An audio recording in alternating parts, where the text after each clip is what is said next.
আসসালামু আলাইকুম রহমতুল্লাহ। প্রিয় দিনী ভাই ও প্রিয় দিনী বোন, আজকে আপনাদেরকে সহিহ হাদিস শরীফ থেকে অভাব দূর করার দোয়া বলে দিব এবং ৯৯টি রোগ থেকে মুক্তির দোয়া আপনাদেরকে বলে দিব। দোয়াটি শোনার আগে আমার চ্যানেলটি সাবস্ক্রাইব করে দেন, যেন নিয়মিত আমি ভিডিও ছাড়তে পারি এবং অন্য মুসলমান ভাইদেরকে আমার ভিডিও জানি পৌঁছে দিতে পারি। আমাকে সাহায্য করুন।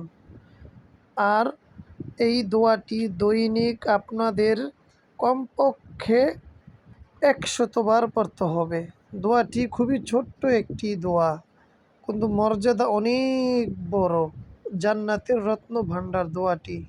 আমার সাথে পড়ুন, লা হাওলা ওয়ালা কুওয়াতা ইল্লা বিল্লাহ, লা হাওলা ওয়ালা কুওয়াতা ইল্লা বিল্লাহ।